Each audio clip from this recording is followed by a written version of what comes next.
हमारे इस YouTube channel के सेगमेंट फास्ट न्यूज में आप तमाम का इस्तकबाल है। इस वीडियो में आप देख सकते हैं कम मिनटों में बहुत ज्यादा खबरें। तो आइए शुरू करते हैं वीडियो को और देखते हैं आज की ताजा तरीन खबरें। मेदक फिर खवाराना तशद्दुद, दोनों तबक़ात के 27 अफराद गिरफ्तार। मेदक टाउन में कुर्बानी के जानवरों के मसले पर पेश आए फिर खवाराना तशद्दुद के वाक़े में पुलिस ने अब तक दोनों तबक़ात के 27 अफराद को गिरफ्तार कर लिया है। मेदक जिले SP बालास्वामी ने मंगल को प्रेस कॉन्फ्रेंस से खिताब करते हुए कहा कि दोनों तबक़ात के दरमियान पैदा होने वाले झड़पों पर काबू पा लिया गया है और इसमें मुलव्विस दोनों तबक़ात के 27 लोगों को गिरफ्तार कर लिया गया है, जिनमें एक तबक़े के 16 और दूसरे तबक़े के 11 अफराद शामिल हैं। इन तमाम को गिरफ्तार करके रिमांड पर ले जाया गया है। उन्होंने कहा कि दोनों तबक़ात के दरमियान तसादुम की वजह से दूसरे अजला से पुलिस फोर्स लाई गई और सब कुछ काबू में कर लिया गया। उन्होंने लोगों को मशवरा दिया कि वो व्हाट्सएप, ट्विटर, फेसबुक वगैरह के जरिए आने वाली किसी भी अफवाह पर यकीन ना करें। उन्होंने खबरदार किया है कि जो भी सोशल मीडिया पर जानबूझकर तनाज़ा पैदा करेगा उसके खिलाफ कानूनी कार्रवाई की जाएगी। हैदराबाद में बाइक रेसिंग करने वाले 10 नौजवान गिरफ्तार। हैदराबाद में बाइक रेसिंग करने वाले 10 नौजवानों को पुलिस ने गिरफ्तार करते हुए इन्हें रिमांड पर भेज दिया। हैदराबाद के कई इलाकों की सड़कों पर 12 नौजवान बाइक रेसिंग और खतरनाक करतबबाजी करते हुए सड़क से गुजरने वाली दूसरी गाड़ियों के सवारों की जान को खतरे में डाल रहे हैं। चंद दिन पहले शहर के हाईटेक सिटी, माधापुर, गच्चीबौली और दीगर इलाकों में रात देर गए ये नौजवान बाइक रेसिंग करते हुए खतरनाक करतबबाजी कर रहे थे। एक दूसरे से शर्तें लगाते हुए ये नौजवान बाइक रेसिंग कर रहे थे। इन नौजवानों की पुलिस ने कई मरतबा काउंसलिंग भी की थी, ताहम इसके बावजूद इन पर कोई असर नहीं पड़ा, जिस पर इन नौजवानों की 50 बाइक्स को जब्त कर लिया गया और 22 को गिरफ्तार कर लिया गया। वालिदैन की मौजूदगी में इनकी काउंसलिंग की गई और 10 को अदालती तहवील में दे दिया गया। तेलंगाना की जिलाई अदालतों में 8,84,000 मुकदमात ज़ेर इल्तिवा। तेलंगाना की जिलाई अदालतों में 30 अप्रैल तक जुमला 8,84,521 मुकदमात पेंडिंग हैं। इनमें से 7,742 SC ST मुकदमात रियासत के 10 अदालतों में पेंडिंग हैं। हैदराबाद में मुक़ीम एक समाजी कारकुन साई तेजा ने वजारत कानून और इंसाफ से RTI कानून के जरिए मालूमात फराहम करने की दरख्वास्त की थी। 10 जून को इन्हें वजारत कानून से RTI का जवाब मौसूल हुआ है। जवाब में कहा गया है कि 30 अप्रैल तक पॉक्सो के 1,312 मुकदमात पेंडिंग थे। 928 तिजारती मुकदमात, 1451 CBI यूनिट के मामलात, SPE और ACP अदालतों में 302 मुकदमात पेंडिंग थे। 120 MP MLA मुकदमात अदालतों में पेंडिंग थे। रेलवे अदालतों में ज़ेर इल्तिवा मुकदमात की तादाद 917 है, जबकि 379 लेबर कोर्ट्स, 160 CBI कोर्ट्स, 2,903 मुकदमात ट्रिब्यूनल अदालतों में, 328 मुकदमात industrial tribunal cum labour courts में 30 अप्रैल तक पेंडिंग थे। RTI के जवाब के मुताबिक हाईकोर्ट में 30 अप्रैल तक 7 मुस्तकिल जजेस और 7 एडिशनल जजों के ओहदे खाली थे। हैदराबाद में पुलिस को धमकी देने वाले एक BJP लीडर पर ACP ने तमाचा रसीद कर दिया। मुमलिकती वजीर दाखिला बंडी संजय को फ़ोन करते हुए शिकायत करने की धमकी देने वाले BJP के एक लीडर को हैदराबाद पुलिस के एक ACP ने तमाचा रसीद कर दिया। तफसीलात के मुताबिक हैदराबाद के आसिफ नगर पुलिस जोन के हुदूद में रात देर गए तक होटल खुली रखने की शिकायत पर मुतल्लिका जोन के ACP एक होटल को रात 11 बजे बंद करवा रहे थे। इस दौरान एक BJP लीडर अमर सिंह, जो असम्बली इंतखाबात में कारवान असम्बली हल्के से BJP उम्मीदवार की हैसियत से मुकाबला भी किया था, वहाँ पहुँच गए और ACP के साथ होटल बंद करवाने के मामले में बहस और तकरार की। अमर सिंह ने बताया कि होटलों को वक्त से पहले बंद करवाया जा रहा है। उन्होंने ACP को धमकी दी कि वो मरकजी वजीर बंडी संजय से इनकी शिकायत करेंगे, जिस पर बरहम ACP ने BJP लीडर पर तमाचा रसीद कर दिया। इसका वीडियो सोशल मीडिया पर वायरल हो रहा है। हज 2024 मक्का मुकर्रमा और मीना में क़याम ताम से मुताल्लिक़ तेलंगाना हुज्जाज की शिकायतें। मक्का मुकर्रमा की चंद रिहाइशगाहों और मीना में क़याम के दौरान तेलंगाना के हुज्जाज किराम की शिकायतें मीडिया में गूंजी, जिसमें रिहाइशों की ख़राब हालत, पानी की अदम सप्लाई, गैर इत्मीनान बख्श ट्रांसपोर्ट इंतज़ाम, मीना में गैर मुतमईन खाने पीने की फराहमी वगैरह जैसी शिकायतें आम थी। जहाँ तक मक्का मुकर्रमा की रिहाइशगाहों में बुनियादी सहूलतों के ना होने की शिकायतें थी, इत्तलात के मुताबिक हिंदुस्तानी हज इंतज़ामिया ने इनका फौरी नोट लिया और शिकायत का इजाला किया। इत्तलात है कि मीना के खेमा बस्ती में क़याम के दौरान तेलंगाना हुज्जाज को मुश्किलों का सामना हुआ, खुसूसन खाने पीने के इंतजामात को लेकर, और यह शिकायत हैदराबादी अखबारात की सुर्खियों तक पहुंची। इसका note chief minister Revanth Reddy ने लिया और मुतल्लिका आला ओहदेदारों को फौरी तौर पर जिद्दा कौंसलेट से रब्ता करने की हिदायत की। मरकज़ ने हुकूमत तेलंगाना को मादानियात के 6 ब्लॉक्स हर्राज करने की इजाज़त दी। मरकज़ी वज़ारत मादानियात ने कहा कि हुकूमत तेलंगाना गुज़िश्ता 9 बरसों के दौरान किसी भी मिनरल ब्लॉक्स को हर्राज करने में नाकाम रही है। मरकज़ ने रियासती हुकूमत पर जोर दिया कि वो रवां महीने के अवाखिर तक कम से कम मादानियात की 6 कानों यानी माइंस को फ़रोख्त करे। ज़राए के मुताबिक जियोलॉजिकल रिपोर्ट्स में बताया गया है कि हर्राज के लिए हुकूमत तेलंगाना को 11 ब्लॉक्स हवाले किए गए थे। ये ब्लॉक्स 5 लोहे की कुछ धातुओं की कानें, 5 लाइमस्टोन ब्लॉक्स और 1 मैग्नीशियम ब्लॉक पर मुश्तमिल है। आज की तारीख तक हुकूमत तेलंगाना ने एक भी माइन को हराज के लिए पेश नहीं किया है, जबकि वजारत मादानियात बार बार इस मसले पर हुकूमत तेलंगाना को मुतवज्जो करती रही है। हुकूमत तेलंगाना को दिए गए ताज़ा मकतूब में मरकज़ ने रियासत हुकूमत के शोबे मादानियात से कहा कि वो 30 जून तक 11 के जुमला कम अज़ कम 6 मिनरल ब्लॉक से निशानदही करे ताकि इन ब्लॉक को 30 जून तक हराज के लिए पेश किया जा सके। मरकज़ ने इंतबाह दिया है कि अगर रियासती हुकूमत मुकर्ररा तारीख तक ब्लॉक्स को हराज करने में नाकाम रहती है तो मरकज़ अज़ खुद हराज का अमल शुरू कर देगा। जगन मोहन रेड्डी के 400 करोड़ के महल को आवाम के लिए खोल दिया गया।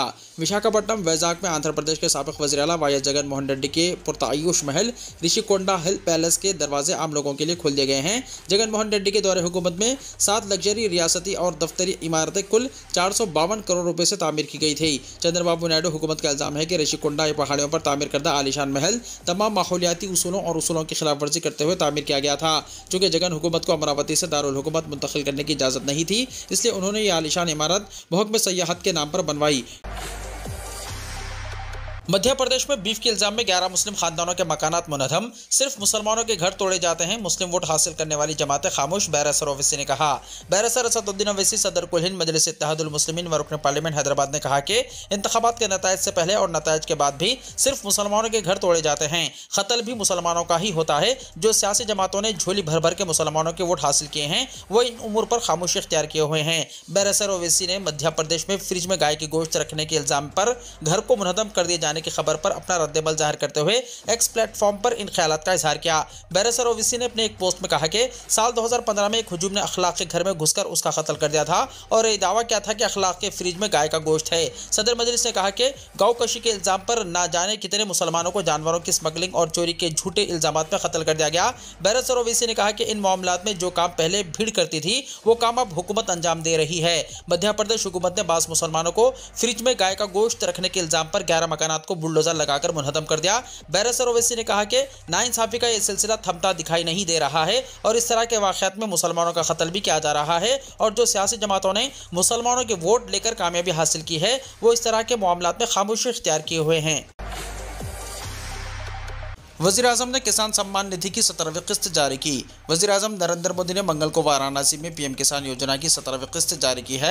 इसकी वजह से इस स्कीम के तहत तकरीबन 9 करोड़ 26 लाख किसानों के खातों में 20,000 करोड़ रुपए चले गए हैं। इस मौके पर पीएम मोदी ने मुल्क भर से आई कृषि शिक्षकों को सर्टिफिकेट भी तकसीम किए। वज़ीर-ए-आज़म किसानों को कोई प्रसाद नहीं दे रहे हैं, ये इनका जायज़ हक़ है, पीएम किसान फंड पर कांग्रेस ने कहा। कांग्रेस ने मंगल को प्रधानमंत्री किसान सम्मान निधि स्कीम की 17वीं किस्त के इजरा से पहले इसकी खबरों के हवाले से वज़ीर-ए-आज़म नरेंद्र मोदी पर निशाना लगाते हुए कहा कि ये किसानों को दिया जा रहा प्रसाद नहीं है बल्कि ये इनका जायज़ हक़ है। कांग्रेस के जनरल सेक्रेटरी जयराम रमेश ने कहा कि जैसे ही एक तिहाई वज़ीर-ए-आज़म ने 9 जून को चार्ज संभाला, ऐसी खबरें आई कि पहली फाइल जिस पर वज़ीर-ए-आज़म ने दस्तखत किए हैं वो प्रधानमंत्री सम्मान निधि की 17वीं किस्त के इजरा से मुताल्लिक़ है। रमेश ने सोशल मीडिया प्लेटफॉर्म एक्स पर लिखा, आज फिर खबरों का वही उन्वान सब जगह है। एक तिहाई वज़ीर-ए-आज़म प्रधानमंत्री किसान सम्मान निधि की 17वीं किस्त जारी करेंगे। कांग्रेस लीडर ने कहा कि नॉन बायोलॉजिकल वज़ीर-ए-आज़म किसानों को कोई प्रसाद नहीं दे रहे हैं, ये इनका जायज़ हक़ है। मुंबई, पटना, जयपुर, वडोदरा समेत मुल्क के कई हवाई अड्डों को बम से उड़ा देने की धमकी, सिक्योरिटी एजेंसी अलर्ट। मुल्क में धमकियामेज खतूत और ईमेल्स मौसूल होने के वाक़यात मुसलसल सामने आ रहे हैं। इस बार मुंबई, पटना, जयपुर और वडोदरा हवाई अड्डों को बम से उड़ा देने की धमकी दी गई। ये धमकी एक ईमेल के जरिए दी गई। हाल ही में अम्बाला रेलवे स्टेशन पर एक धमकियामेज खत मौसूल हुआ जिसमें हरियाणा और पंजाब के कई रेलवे स्टेशनों को बम से उड़ा देने की धमकी दी गई थी।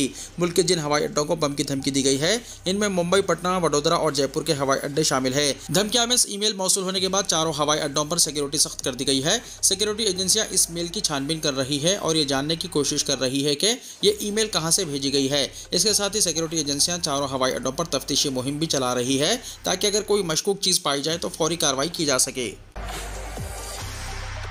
बराह रास्त टैक्स की वसूली 21% बढ़कर 4,62,000 करोड़ रुपए तक पहुंच गई।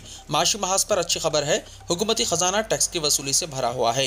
1 अप्रैल से 17 जून 2024 के दरमियान मौजूदा माली साल 2024-25 में मुल्क का खालिस बराह रास्त टैक्स की वसूली सालाना बुनियाद पर 21% बढ़कर 4,62,000 करोड़ रुपए से ज्यादा हो गई। इसी वक्त मजमूई टैक्स वसूली सालाना बुनियादों पर 22.19% बढ़कर 5,16,000 करोड़ रुपए तक पहुंच गई। मंगल को जारी करदा एक बयान में वजारत खजाना ने कहा कि रवा माली साल 2024-25 के लिए मजमूई बराह रास्त टैक्स की वसूली 5,16,000 करोड़ रुपए रही, जो सालाना बुनियादों पर 22.19% का इजाफा है। इसके साथ ही रवा माली साल में 1 अप्रैल से 17 जून 2024 के दरमियान सालाना बुनियादों पर खालिस बराह रास्त टैक्स की वसूली 21% बढ़कर 4,62,000 करोड़ रुपए से ज्यादा हो गई है। वजारत के मुताबिक माली साल 2024-25 के लिए एडवांस टैक्स की वसूली 27.34% बढ़कर 1,48,823 करोड़ रुपए हो गई है। वजारत ने कहा कि एडवांस टैक्स की वसूली में इजाफे ने रवा माली साल में अब तक की खालिस बराह रास्त टैक्स की वसूली में अहम किरदार अदा किया है। रेलवे वजीर को फौरी तौर पर बर्खास्त किया जाए, मगरबी बंगाल रेल हादसे पर कांग्रेस का मुतालबा। कांग्रेस ने कहा कि मोदी हुकूमत की लापरवाही की वजह से रेल सफर सबसे ज्यादा गैर महफूज और चैलेंजिंग बन गया है और रेलवे के वजीर रेलवे असलाहत पर तवज्जो नहीं दे रहे हैं, इसलिए इन्हें फौरी तौर पर बरतरफ किया जाना चाहिए। कांग्रेस की तर्जुमान सुप्रिया श्रीनिधि ने मंगल को यहाँ पार्टी में हेडक्वार्टर में एक प्रेस कॉन्फ्रेंस से कहा कि रेलवे हादसा तेजी से बढ़ रहे हैं और हुकूमत इससे निपटने पर तवज्जो नहीं दे रही है। रेलवे के वजीर अश्विनी विष्णु अपनी जिम्मेदारियों को अंजाम देने के काबिल नहीं है। रेलवे का तहफ्फुज़ एक बड़ा मसला बन गया है और लिहाजा इन्हें फौरी असर से बरतरफ किया जाना चाहिए। कांग्रेस के तर्जुमान ने कहा कि मुल्क में तकरीबन हर शख्स का रेलवे से ताल्लुक है। रेलवे से वाबस्ता लोगों की अपनी यादें हैं, क्योंकि रेलवे हिंदुस्तान की लाइफलाइन है। यह आमद और रफ्त का एक सस्ता जरिया था और लोगों को यकीन था कि वो बाहिफाजत अपनी मंजिल पर पहुंच जाएंगे, लेकिन आज मुसाफिर के जहन में इस बात का शक व शुबा है कि क्या वो या इसका जिस्म मंजिल तक पहुंच पाएगा। ये रिकॉर्ड नरेंद्र मोदी और उनकी हुकूमत ने कायम किया है। मोदी हुकूमत के दौरान हुए रेल हादसात की तफसीलात बताते हुए सुप्रिया श्रीनिधि ने कहा, ठीक 1 साल पहले जून 2023 में बालासुर रेल हादसे में 296 अफराद हलाक और 900 से ज्यादा शदीद जख्मी हो गए थे।